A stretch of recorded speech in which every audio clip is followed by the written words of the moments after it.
Iman adalah mutiara di dalam hati manusia yang meyakini Allah Maha Esa, Maha Kuasa. Bismillahirrahmanirrahim. Alhamdulillahirabbil alamin. Wassalatu wassalamu ala asyrafil anbiya'i wal mursalin Sayyidina wa maulana Muhammad wa ala alihi wa sahbihi ajma'in. Assalamualaikum warahmatullahi ta'ala wabarakatuh. Terima kasih diucapkan kepada Tuan Pengurusi Majlis, Barisan Panel Hakim yang arif lagi bijaksana, penjaga masa yang tidak pernah alpa dengan jam randiknya, guru-guru dan pendengar budiman. Di hari mulia ini, marilah kita bersama-sama menjana minda melalui syarahan saya dengan maudhu' kekuatan iman mencegah kemungkaran. Dengarkan pendefinisian ini agar tergambar di fikiran perkara yang bakal saya perkatakan. Kekuatan iman ialah daya untuk keyakinan terhadap kewujudan Allah, manakala mencegah kemungkaran ialah menolak penderhakaan. Kesimpulannya, syarahan ini menjelaskan kesan-kesan keupayaan tinggi percaya kepada Allah dan Rasul dapat menolak dan membantras kejahatan. Hadirin dan hadirat yang budiman, marilah kita bersama-sama menghalusi aspek-aspek kekuatan iman yang mempengaruhi kehidupan seharian kita. Pertama, dari aspek akidah. Keimanan kepada Allah dan Rasul bukan hanya tertanam di hati, tetapi membuahkan amalan dan cara hidup yang sempurna.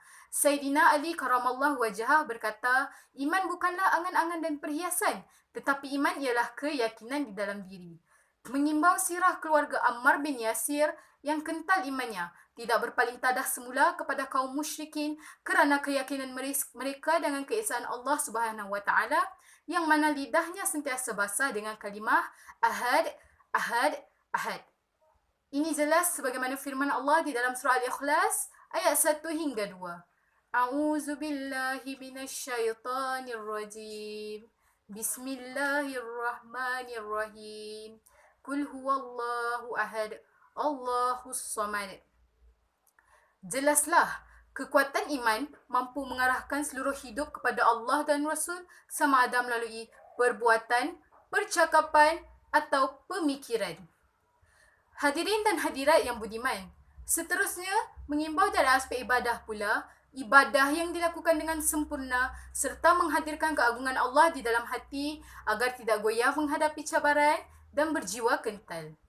Sejarah telah menceritakan Sayyidina Ali yang begitu takut kepada Allah, amat khusyuk menunaikan solat sehingga tidak menyedari badannya ditembusi oleh anak panah walaupun masih bersujud menyembah Allah.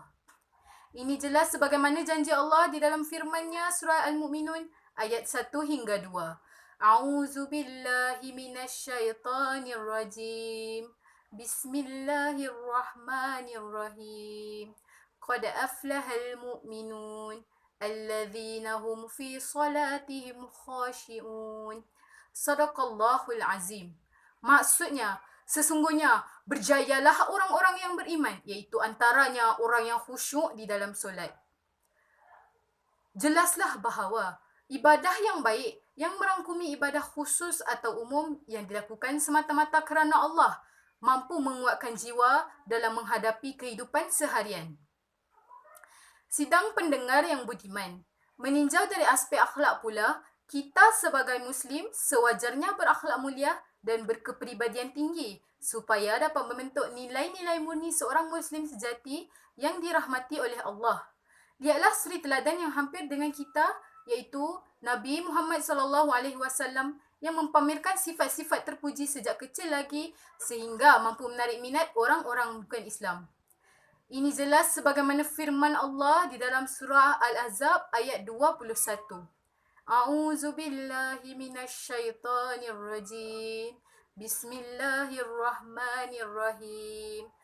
Laqad kana lakum fi Rasulillahi uswatun hasanah. Sadaqallahul azim. Yang bermaksud, sesungguhnya telah ada pada Rasulullah teladan yang baik. Justru itu, akhlak yang mulia menjadi penggerak ummah yang syumulia menuju hayya 'alal falah. Pendengar berwawasan, Akhir kalam penutup bicara, sesungguhnya maudhu' ini dapat mengangkat martabat mukmin dan mukminat sejagat agar dunia Islam terselamat daripada kehancuran. Marilah kita bersama-sama bangkit di bawah satu lembayung keimanan demi Islam yang agung. Wabillahi taufiq wal hidayah. Wassalamualaikum warahmatullahi wabarakatuh.